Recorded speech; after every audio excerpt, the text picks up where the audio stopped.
किरण भोजपुरी लोकगीत में रउआ सबके स्वागत बा। हम किरण रउआ सबके गोड़ छू के गोड़ लागतानी। जितिया पर्व के ढेर सारा शुभकामना और बधाई। जिउतिया के जिउत पुत्रिका व्रत भी कहल जाला। ई व्रत में जिमुत वाहन बाबा के कुश के मूर्ति बना के पूजन कइल जाला। ई व्रत कइला से पुत्र पर कौनो संकट ना आवेला। अगर अइबो करेला त जिमुत वाहन बाबा की कृपा से वो कट जाला। ई व्रत के क्वार मास यानी आश्विन अष्टमी कृष्ण पक्ष की अन्हरिया के कइल जाला। ए व्रत में महतारी लोग अष्टमी के दिन भर निर्जल निराहार रही के संझा बेला पोखर या नदी में स्नान करेली। फिर जिमुत वाहन बाबा के पूजा कइला के बाद जितिया व्रत के कथा सुनेली। तो आई जा कथा सुनी। काशी नगर में एगो बहुत प्रतापी और न्यायी राजा रहत रहने। अपने नगर के प्रजा सबके बहुत ख्याल राखत रहने। एक बार राजा की राज्य में भयंकर सूखा पड़ गई। चारों ओर पानी खातिर त्राही त्राही मच गई। राजा कई गो कुआं तालाब खोदवावे लेकिन पानी के एगो बुनो न निकल। कितनो गहिरा खोदवावे तबो में पानी निकसबे न करे। दूसरे राज्य के व्यापारी जब वो राज्य में आवेलो राजा की राज्य में तो राजा पर हंसेलो कि ई नगर के राजा कैसन राजा बाना कि प्रजा के तनिको ख्याल नहीं खराकत बूंद बूंद खातिर तरसावत बने। ई सब सुन के राजा बहुत दुखित रहत रहे। तो एक दिन मंत्री के भेज के अपने राज पंडित के बोलौना। तालाब में काहे जल नइखे निकरत एकर कारण पूछले। राज पंडित अपन पोथी पत्रा खोल के बतौला देखला। कहला हे राजा तू यज्ञ करवाव, दीन दुखियन के गरीबन के दान द, पशु पक्षी के पेट भर, तब तालाब में हो सकेला जल निकरे। राजा राज पंडित के बतौला के अनुसार सब क के देख लेना लेकिन तालाब से एक बूंद ना जल निकरल। कपार हाथ धके वही जे बैठ गई ना तालाब के किनारे। वही जे बैठल हम चिंतित हम अब हे भगवान अब हम का करी। कुल क के तो देख लेहनी तालाब बहुत गहिरा भी खोदवनी तबो एको बूंद पानी नहीं निकरत। अब हमरे राज्य के प्रजा लोग के जान कैसे बची। तब तक जिमुत वाहन बाबा जी बूढ़ा ब्राह्मण के भेज द के राजा के सोझा के खड़ा हो गईले। राजा से कहले हे राजन तू काहे इतना चिंतित हव। राजा हाथ जोड़ के सब कहानी अपन बता दिहले। राजा के बात सुन के जिमुत वाहन बाबा कहले तू केतनो पुण्य प्रताप कैल, दान पुण्य कैल, यज्ञ करैला तबो एमे तालाबे से एको बूंद पानी ना निकरी। राजा कहले हे बाबा एकर कौनो तो समाधान निदान होई बताई। अगर समाधान होखे तो बताई ना, हम कुछो करे के तैयार बानी। राजा के बात सुन के जिमुत वाहन बाबा कहले ई पोखरा में कौनो बालक के बलि देव तबे ही पोखरा से जल निकरी। इतना कही के जिमुत वाहन बाबा वहाँ से अंतर्ध्यान हो गईला। मंत्री कहले हे राजा हम जात बनी नगर में लइका के इंतजाम करे तबे तो बलि दियाई। राजा कहले हे मंत्री रुक जा, तोहके कहीं गईले के जरूरत नहीं खे, कहीं गईले के गरज नहीं खे। मंत्री कहले तब बलि कैसे दियाई हे महाराज। राजा कहले बलि हमरी पुत्र के दियाई। राजा के बात सुन के मंत्री कहले महाराज आप ई बात कहतनी कैसे कहतनी। रौरा तो अपन बस एक ही पुत बा ओहो के आप बलि दे दे। कितना साल के बाद वो बबुआ भइना। हाँ रानी के गोद भरल आ लइका के रौरे बलि दे दे। रानी साहिबा कैसे रही तो रोत रोत मर जाइए अपने लाल के बिना। राजा कहले मंत्री तू ई बात सोच, जब हम दूसरे के पुत्र के बलि देव त का ओकर माई बाप ना रोई।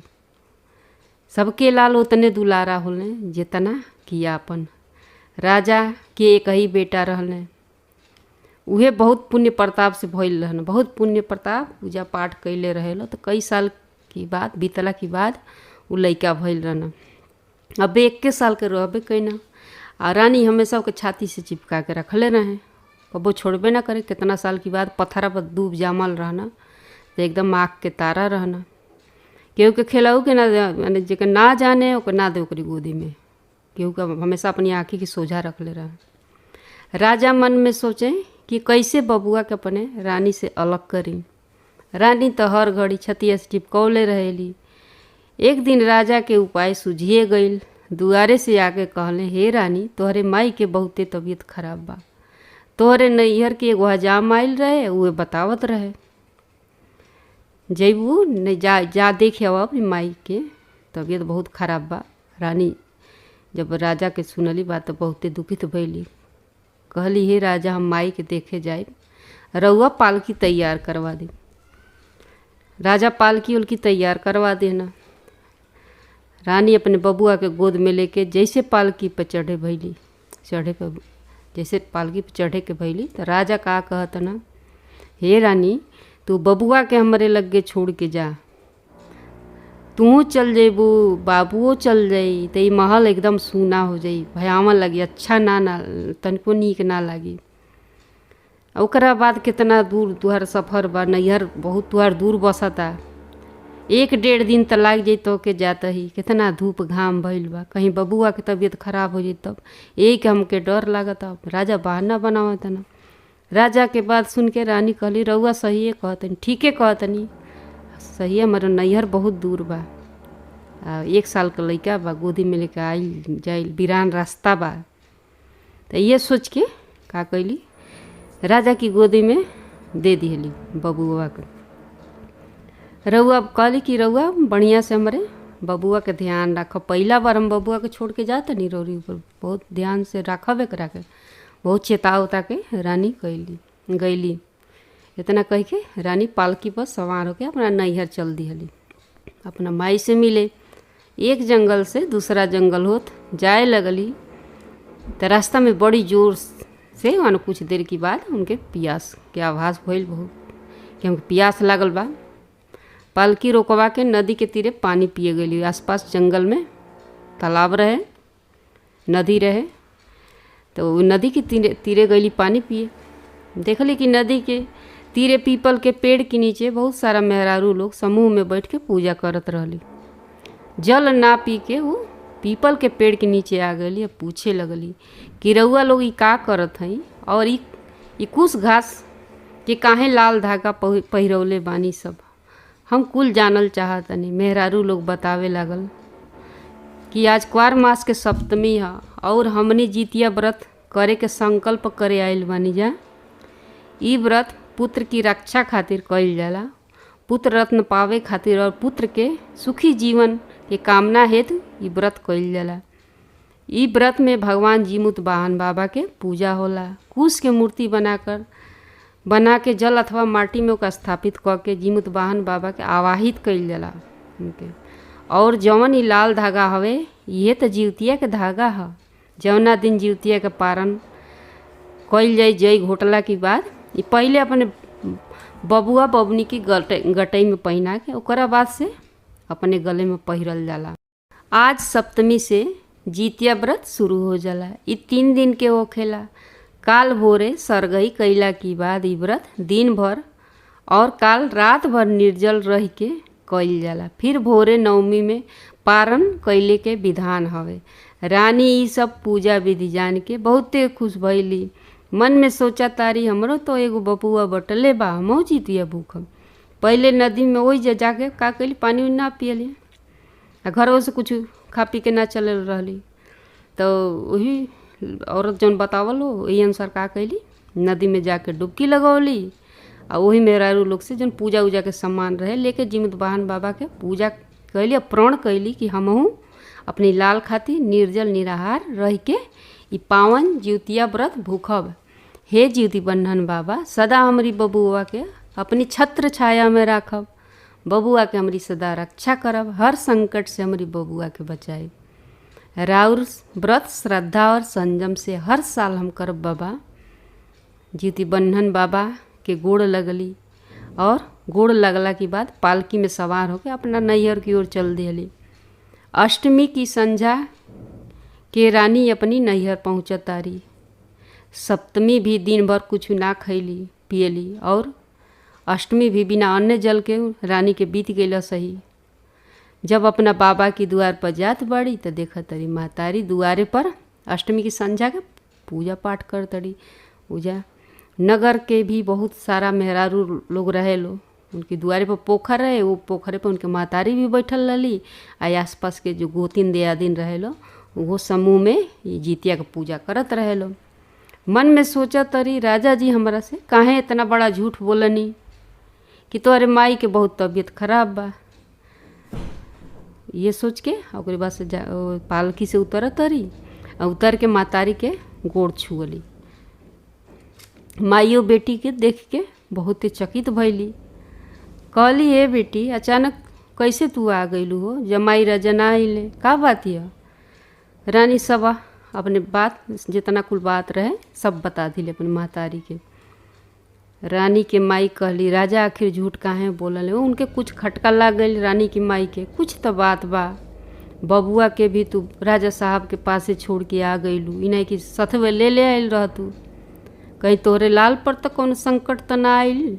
हाथ जोड़ के कह तरी माई तू ऐसन मत बोला, हमरी बबुआ के कुछ ना होई, हमहू आज जितिया व्रत भूखल बनी अम्मा। वही कौनो कारण कि राजा जी हमसे झूठ बोलनी, और अगर बबुआ हमार बेटा हवे तो उतने राजू जी के तो हवे, वो तो ध्यान दे, बबुआ पर ना कौनो संकट आई। अब तो भगवान जी तो बन्नन बाबा ही जानत हुई है कि का ही खेला बा, राजा के मन के बात अब तो उहे जानत हुई है, हमके तो कुछ पता नहीं है। कहली अम्मा तो के देखे हम आयल रहनी, अब हम जात हई, तू तो ठीक ठाक बटले बड़ू, अब हम जात हई। रानी के मन में अंदर एकदम भय समा गई रहे, सही कुछ हो हमारी बबुआ के साथ न भइल होके। इधर राजा साहब का कैले अपनी लड़का के तालाब में ले जाकर बलि दे दी है ना। बलि देते ही वो तालाब में एकदम अथाह जल उमड़ी एकदम लहरे लागल, वही खूब जले जल एकदम भर गई तालाब। राजा अंदर से दुखित बनुए कि रानी के अब हम का जवाब दे कि उनकर बेटा कहाँ गई, का कहनी का भैलू कि बेटा के साथ कैसे बताई। तरह तरह के मन में सोचता ना। ये सोचता के महल में राजा अइले और एकांत में दरवाज़ा बंद करके पलंग पर लेट गई। इधर रानी के माई कहली बेटी आ गई बाड़ू तो जितिया भूखल बाड़ू, तू तो ज्योति बन्धन बाबा के कथवा सुन के जा, अब तो आइए गई बाड़ू, अब तो जौन करिए भगवाने जी करिए, भगवान पर भरोसा रखा बेटी, अब तो तू सब ज्योति बन्धन बाबा के ऊपर छोड़ दे बेटी। ये तोहरे बबुआ के कुछ ना होके दी हैं, तोहरे लाल पर हर संकट आई ये हटा दी हैं, तू चिंता जिन कर। रानी तालाब में स्नान कैली, स्नान कैला के बाद ज्योति बन्धन बाबा के पूजा कैली और कथा जौन भइल कथा सुनली, अपने लाल खातिर आशीर्वाद मांगत रही कि हे बाबा हमरे बबुआ के हर संकट से उबार ले। अगर राउर व्रत श्रद्धा संयम से कैले हो बिना अन्न जल के बानी बाबा। हम पूजा कैला के बाद रानी माई से विदा लिहली और पालकी पर सवार होकर अपनी महल की ओर चल दिहली। संझा से चलल पालकी रात भर लगातार चलल और अपने नगर में के पास आ गईली। अष्टमी के संझा के रथ चलल, रात भर चलल, ओकरे बाद से भोरे नवमी में सुबह आ गईली अपनी नगर के पास। देखा तड़ी जब आ गईली नगर के पास तो वही राजा के तालाब रहे गांव के बहरिया, तब देखा तड़ी कितना जल उमड़ा था तालाबवा में, एकदम पूरा ही वही पर कमल के फूल खूब सुंदर सुंदर खिलल बा। एकदम देख के रानी तो खुश भगैली, और तालाब के चक्कर लगा के खूब देखा तरी कि यही जल खातिर राजा कितना परेशान, कितना मानो पूजा पाठ करवनी, दान पुण्य कहना यज्ञ करवले। आज अचानक कैसे में मानो इतना जल भर गए, एकदम ओके निहार तड़ी तालाब के, कह तरी यही पानी खातिर राजा कितना जब तब हवन इत्यादि करवले, तबो ना निकलल, और राजा था जल कैसे भला निकल गए। ये कुल सोच रानी अब सोचते बड़ी तो अचानक देखा तड़ी कमल के पतैया तो बड़े बड़े होखबे करेला, पुरैन के पतवा इतना बड़ा बड़ा रहेला, वही पर उनका लइकवा खेलता चहकता, वही पर हाथ पाँव मारता। सोचा तड़ी शायद ये हमार भ्रम बा, कैसे बबू हमार तालाब में आई। राजा इतना निर्दयी थोड़ी ना कि छोड़ दिया हमारे लइकवा के। तो कहली कि हो सकेला 3 दिन का सुतल लगातार आवागमन से यात्रा कैली हैं, वही से थोड़ा मन में लागत हमरा के, मन फ्रेश नहीं खे। तो का कैली मुँहवा अपने तालाबवा की पनिया से धोली, फिर देखा तरी फिर उ लइका लौकता उनकर बबुआ, वो पतवा पर फिर खेलता पुरैनिया के पतवा पे। अब तो एकदम इनका दगबग होखे लगल इनके मन में। जरूर कुछ बात बा। तो अपने बबुआ के तालाब में 2 कदम अंदर जाके घुसली आराम से। जौन कमल के पतई पर लइका रहे उनका गोदी में ले लिया, छाती से चिपका ले। कहे लगली कि हम अपने बच्चा के छोड़ के ऐसे हम ना जात रहनी हम ले के सथवे जात रहनी। लेकिन राजा तनिको हमें लइका का फिक्र ना कहीं छोड़ दिले बाना। काजन कौने सभा में मगन बाना कि कौने दरबार में मगन बाना कि हमार लड़का आके यही जो तालाब में खेलता। वो तो भगवान के कृपा बा कि आज हमार बबुआ बच गई बा। छाती से चिपका के जीतू बंधन बाबा के बहुत बहुत कृपा धन्यवाद कहतरी कि रौरी कृपा से हमार बबुआ एकदम सुरक्षित मिल गए। कुछ भइल ना, रौरही रक्षा कैनी, कुछ ना भइल हमारे लड़का के। रानी लड़का के गोदी में लेके महल की ओर चल पड़ी। गुस्सा एकदम मन में तब केहू के भाई बिस्माद रही, केहू कितनो रानी रहे चाहे गरीब रहे, लड़का खातिर तो कुछ कह सकेला आदमी। एकदम गुस्सा बड़ी राजा खातिर कैसे वो छोड़ देना। एकदम जाते दरवाज़ा भड़कावत बड़ी, जंजीर भड़कावत बड़ी। राजा के तंद्रा तुरंत भंग भइल। वो चिंतिते रहना, तुरंत आके दरवाज़ा खुलत ना देखत ना बाबू तो रानी की गोद में बा। देख के बहुत खुश भइले। अभी रानी कुछ कहे के बड़ी, ओकरे पहले राजा बोला रानी पहले तू हमार बात कुल सुन। राजा कुल बात बता दिहन। रानी भी अपन जीतिया व्रत कैला के बात बता दिली। कहली ई सब जीवित बंधन बाबा की कृपा है कि आज हमार बबुआ हमके मिल गई और आज हमारे गोदी में खेलता, हमरे अचरे लागल बा। जीती बंधन बाबा के दोनों जानी राजा रानी खूब जयकारा लगावत रहो। नगर में राजा डुगडुग्गी ढोल पिटवा दिहले कि अब से हर पुत्रवती स्त्री अपने लाल लोक की रक्षा खातिर क्वार मास के हर साल अष्टमी जीतिया के व्रत रही। जीतू बंधन बाबा के पूजन करी और कथा सुनी। अब तो अगला साल के इंतजार होखे लागल। अगला साल आइल जीत पुत्री का व्रत रहल। तुम राजा भी रहल, रानी भी रहली, नगर के सब लोग धूमधाम से त्यौहार मनावल। जैसे कि हे जीतू बंधन बाबा रानी की बबुआ के रक्षा कैनी, वैसे ही कथा सुनवैया कथा कहवैया हुंकारा भरवैया की लाल सबके रौरा रक्षा करब, सेनुर सुहाग सब कर अमर करब। जय हो जीवित बंधन बाबा की। अगर हमार कथा सुनावल रउआ सबके नीक लागल होखे तो कमेंट करके ज़रूर बताएब। चैनल के सब्सक्राइब, वीडियो के लाइक ज़रूर कर देब। धन्यवाद। किरण भोजपुरी लोकगीत में रउआ सबके स्वागत बा। हम किरण रउआ सबके गोड़ छूके गोड़ लागतनी। जीतिया व्रत के हार्दिक शुभकामना और बधाई। आई सुनल जा जीतिया व्रत के पावन कथा। एक नगर में पंडित पंडिताइन रहत रहे लोग।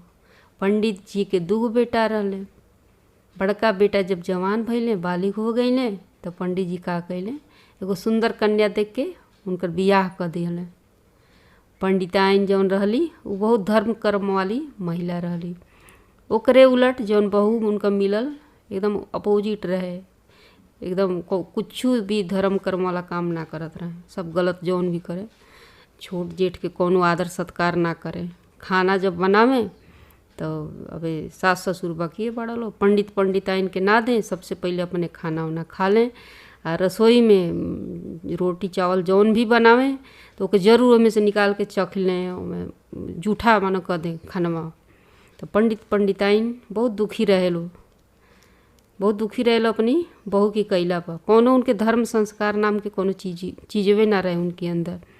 ना भगवान के पूजा पाठ करे, ना समय से स्नान ध्यान कुमार कुछ ना करे, अपने मर्जी के मालिक रहली। ये सब देख के पंडित पंडिताइन बहुत दुखी रहे लो बेचारा लोग।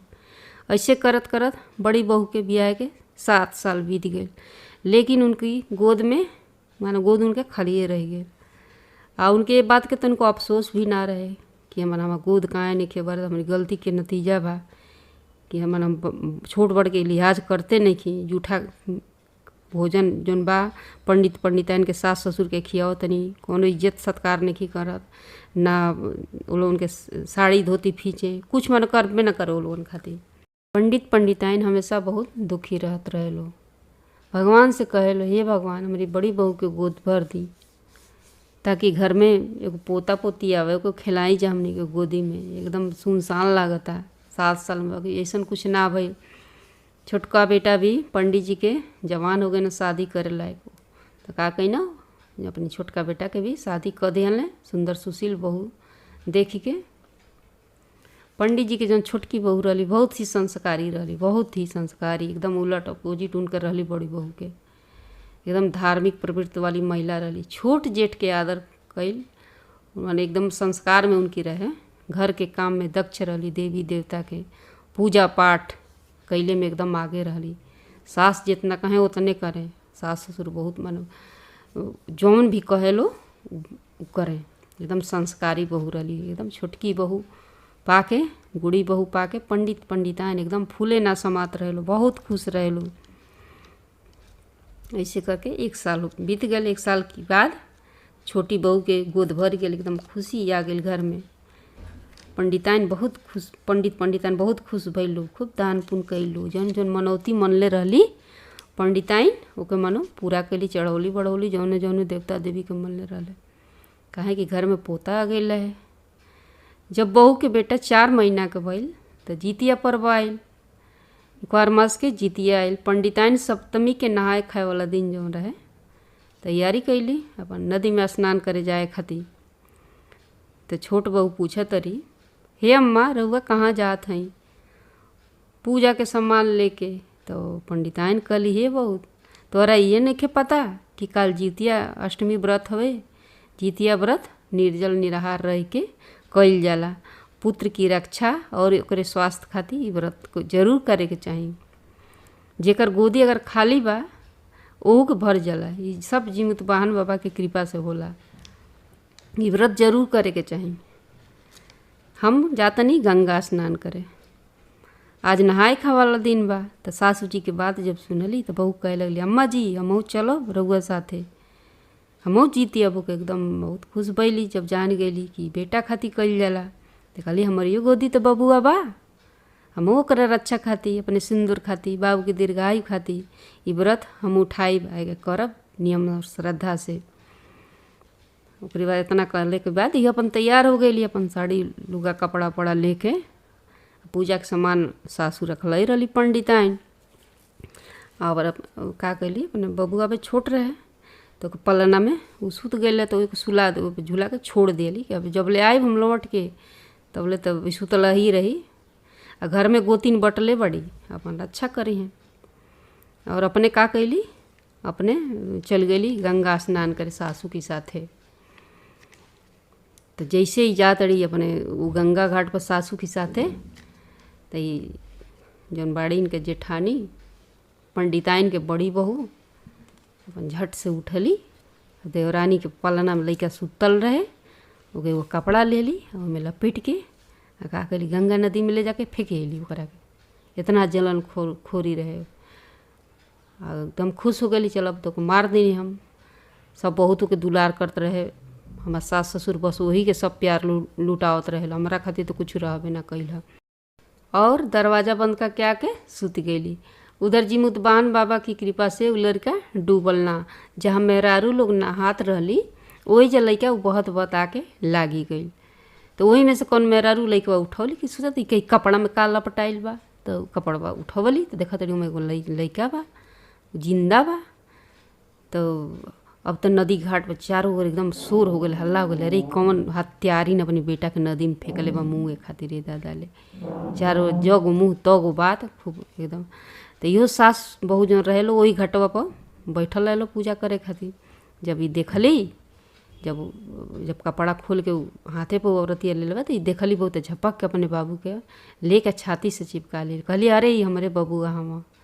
मेहरारू लोग लागल उल्टा सुल्टा उनके सुनावे, अरे तू बड़ी हत्यारीन बड़ी हो।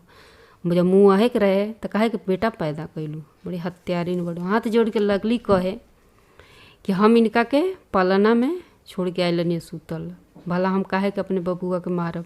हम ही नहीं खाती तो व्रत आज करे के प्रण करे आयल बनी। आज सप्तमी के दिन हम भला काहे के अपने बबुआ के नदी में फेंकब। आप लोग विश्वास करी हमार, इ नहीं खाती हम जितिया व्रत करे आयल बानी। ये तो सब जिमुत बहान बाबा के कृपा बा कि हमरे बबुआ का आज कुछ ना भइल।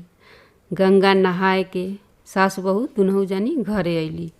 आके दरवाज़ा खटकावत लोग और इधर अनमने मन से बड़ी बहू उठली दरवाजा खोल के तुरंत झट से सुत गईली कि हमके दोषारोपण ना करी लो, कह दो हमार तबीयत खराब रहे अगर पूछबो करिए। तब जाके अपने फिर सुत गईली। तब लग जो छोटी बहू अपनी गोदिया में बबुआ ले ले बड़ी खूब कस के रोवे लागल। तब तुरंत अब जो जेठानी बड़ी तुरंत निकल के अली, कहे लगली अरे ये बाबुआ कहाँ से रोवा था। तो देवरानी कहती काहे रोए के ना चाही, तो नहीं कैसे तोरी गोदी में बा। तो कह तरी हम तो बाबुआ के लेके गई नदी नहाए। कहली भाग पलाना में रहा हम लड़का के फेंकनी तो मुँह खाती। अब अपन भेद अपने खोल दियली, सब भेद खुल गल। पंडिताइन का कैली अपने तुरंत ने बड़का बेटा के बुला के आ बहू के सब सच्चाई बता दिहली। कहली बाबू देखो ना कितना पापिन भी हो, ना जाने कौना कर्म से आज तक ले बेटा के सुख ना पौलस। गोद एकर खाली बा, 7 साल बियाहे के हो गई और अपन अगलो जन्म ही बिगाड़ी रहल बिया। जवन एकर देवरानी बा एके दीदी दीदी कहत ना थाकेले, एकरे सेवा में कोनो कमी ना राखेले। आज वही की बेटा के नदिया में मुँह खातिर फेंकी आयल रहे। केतनी निर्दयी बिया हो। वो तो जिमुत वाहन बाबा के कृपा रहे कि बबुआ के कुछ ना भइल। ये सब सुन के बड़ा बेटा बहुत दुखित और क्रोधित भइले, बहुत गुस्सा कर लगला अपनी बीवी पे। जैसे ही पंडिताइन के बड़ा बेटा बीवी के हाथ पकड़ के बाहर निकाले के भइले, वैसे छोटकी बहू जौन रहली हाथ जोड़ के जेठ के आगे खड़ा हो गई, कहे लगली रउआ दीदी के गलती माफ़ कर दी, यहाँ के घर से ना निकाली, हमार बाबू सुरक्षित बाड़ना न। तब वो का भइली जब देखली कि छोटी बहू हमारा खातिर हमारे पक्ष में ही खड़ा बाड़ी, तब अपन उनके गलती के एहसास भइल। अब माफ़ी मंगली हाथ जोड़ के, कहे लगली अब आगे साल से हमहू जीतिया व्रत विधि विधान से रहब ताकि हमरो गोदी भर जा। जौन गलती कैनी ओकरा खातिर हम माफ़ी चाहतनी। फिर जीतिया पर्व आइल। अपने सासू और देवरानी के साथ पंडिताइन के बड़ बहू गंगा स्नान करे गईली। जाके स्नान ध्यान कैली, जीतिया व्रत विधि विधान और श्रद्धा मन से कैली। जीत बन्धन बाबा उनकरो पुकार सुन लेहले और उनकरो गोद भर गेल। हे जीत बन्धन बाबा, जैसे पंडिताइन के बड़ बहू के गोदी भर दियाली, छोट बहू की बेटा के रक्षा कैली, वैसे ही कथा कहवैया कथा सुनवैया और हुंकारा भरवैया कि बेटा सबके रक्षा करब, गोद भरब, सेनुर सुहाग अमर करब। अगर हमार कथा सुनावल रउआ सबके नीक लागल होखे त कृपा करके हमरे चैनल के सब्सक्राइब, वीडियो के लाइक शेयर जरूर करब। जय हो जिमुत वाहन बाबा की। किरण भोजपुरी लोकगीत में रउआ सबके स्वागत बा। हम किरण रउआ सबके गोड़ छू के गोड़ लागतनी। जीतिया व्रत के शुभकामना और ढेर सारा बधाई। आज हम जीतिया व्रत के परना के कहानी लेके आयल बनी। ओकरा पहले रउआ सबसे हाथ जोड़ के विनती बा, अगर हमार कथा सुनावल पसंद आवे तो चैनल के सब्सक्राइब जरूर कर लेब। हमरे चैनल पर रोज़ नया नया भजन सुनने के मिली। तो आई सुनल जा जीतिया व्रत के पारण के कहानी। एक नगर में एगो मालिन रहत रहली। वो फूल बेच के आपन और अपने 7 साल के लड़का के पेट पालत रहली। जीतिया पर्व आइल त मालिन जीतिया के अष्टमी व्रत भूखली। दिन भर निर्जल निराहार रहला के बाद मन में सोचत तारी कि काहे न काल के पारण खातिर अजुए पुआ पकवान बना के धली, ताकि भोरही में उठ के नहा धो के जीत बन्धन बाबा के पूजा क के परना बासी भोजन से क के आ फूल बेचे चल जाई। नहीं तो भोरे उठ के भोजन बनाए तब फूल घर घर जौन देनी बेचे नहीं तो देर हो जाई, दोपहर हो जाई कि फूलवे हमार ना खरीदी, भोरवे सबके फूले के काम रहेला। तो इहे सोच के मालिन का कली अष्टमी के भूखला में संझा बेरा पारण के जितना भी भोजन रहे सब बना के धो दिहली। जीतिया व्रत में कबहू भी बासी भोजन से पारण ना करे के चाहिए, हमेशा ताज़ा भोजन और गर्म भोजन से पारण करे के चाहिए। जीतिया यानी अष्टमी व्रत के दिने कुछ कटहू के ना चाहिए, लकड़ी वगैरह चाहे सब्जी उब्जी ना काटे के चाहिए। भूखला में कोशिश करे के चाहिए कि सब्जी उब्जी ना काटे के पड़े, लकड़ी ना तोड़े के पड़े, खरी को ना तूड़े के चाहिए। घर में औरियो लोग रहेला जे जीतिया ना भूखेला, ओकरा से सब्जी उब्जी कटवा लेवे के चाहिए। कोशिश करे कि जितिया में ज़्यादा मानो तोड़े फोड़े वाला काम ना करे के पड़े। अब कथा सुनी। भोर भइल, मालिन नहा धो के जीमुत वाहन बाबा के पूजा करे बैठ गईली। लड़का से कहली, हे बाबू, जा तू फुलवरिया से फूल तोड़ ले आवा, ताकि हम पारण कैला के बाद तुरंते फूल बेचे निकल जाए। लड़का तो फूल तोड़े फुलवारी में चल गई ना। और मालिन का कैली, ज्योति बन्धन बाबा के पूजा पाठ रहे कह के बसिया भोजन पूरा परोसली थरिया में। बरहो व्यंजन बासी जौन रहे वो परोस के खाए बैठ गईली। उधर फुलवारी में लड़का फूल तोड़े गई। इधर मालिन का कैली, पहला कौर जैसे ऐसे उठा के डली, फिर दूसरा डली।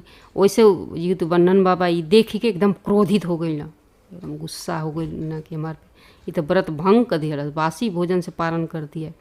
तत्काल का कैले अपन अजगर के रूप बना के फुलवारी में पहुँच गई। जैसे जैसे ही कवर एक गो डाल तड़ी वैसे वैसे मालिन के लड़का के अंदर घोटे लगना, मुँहे में लेके अंदर निगले लगना।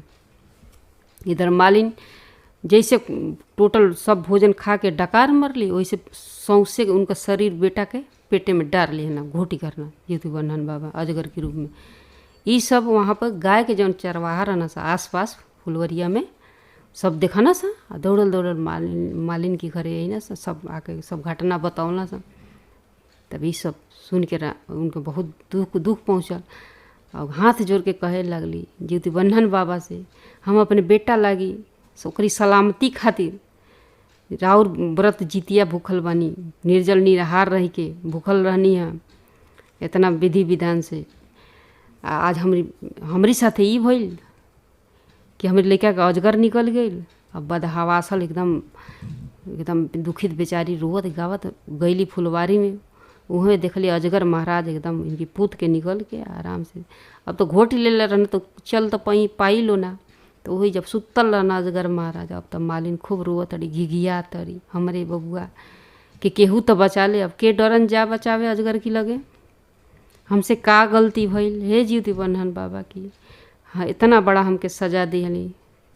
तबलक ऊपर से आकाशवाणी करके बोलत न ज्योति बन्धन बाबा, हे मालिन, तुहसे बहुत बड़ा गलती भइल, तुहसे बहुत बड़ा गलती भइल बा, वही से तोहके ई सजा मिलल बा। तू बासी भोजन से काहे पारण कैलू, तोके पता ना रहे कि जितिया व्रत में कभी भी बासी भोजन से पारण ना करे के चाहे। तू तो अगते अष्टमीये की संझा में भोजन बना के रख ले रहलू। जितिया के पारण नवमी में कइल जाला। नवमी में भोरे उठ के ताज़ा भोजन बनावल जाला। अंकुरी उड़द के गरम दूध या गरम माड़ से घोटला की बादे ताज़ा भोजन से जितिया व्रत के समापन कइल जाला।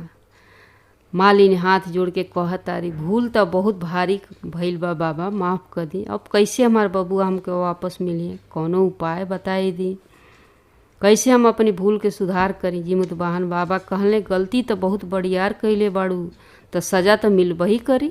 अब तू बिना बेटा के साल भर रह भुगता। आगा साल जब जितिया व्रत करिह तो सब भोजन नवमी में नहा धो के बनैया। उरी दकुरी के गरम दूध या चावल की माड़ से घोटी है, तब तुहार लड़का तोहरे वापस आ जाई। अब साल भर तू इंतज़ार कर। अब तब मालिन बहुत ही बेसब्री से जितिया व्रत साल भर इंतज़ार कैली। आयल जितिया व्रत, कुआर मास के जितिया आयल तो सप्तमी में नहाए धाए, मानो खूब विधि विधान से कैली कि एगो कहीं भी भूल ना होके एकदम से। एकदम सप्तमी से हर चीज़ लगली बनावे, कुछ काटे पीटे का ना पड़े 2 दिन ले। ना सप्तमी में कुछ तोड़ली कटली या ना अष्टमी में तो एकदम में ना। सप्तमी नहाए खाए और अष्टमी निर्जल निराहार रहली। और एगो खरवो ना तुरली अष्टमी के दिने। नवमी में भोरे उठ के ताज़ा ताज़ा भोजन बनौली। जीमुत वाहन बाबा के गोड़ लगली, धूप अगरबत्ती देखौली। फिर उड़द अकुड़ी भिगौले रहली रत कर, ओके गरम गरम दूध से घोटली। फिर जौन भोजन बनौले रहली अब गरम गरम खा तड़ी। वैसे फुलवारी में जौन बाना अजगर महाराज जैसे जैसे कौरी डाला तड़ी गरम गरम, वैसे वो मुँह से उगला तना। जैसे खाना टोटल खा ली पूरा थाली के, तो वैसे ही सौंसे का कहना अजगर महाराज इनकी पूत के उगल देना, बाहर फेंक देना अपने मुंह से। ओकरी बाद से लइका घरे चल के आ गई। मालिन अपनी छाती से लगा लिहली, जैसे कि हे जीमुत वाहन बाबा मालिन के पुत्र की रक्षा कैली, वो सही जीतिया के कथा कहवैया, कथा सुनवैया और हुंकारा भरवैया के पुत्र के सदा रक्षा करब। जय हो जीमुत वाहन बाबा, जय हो जीवतिया माई की।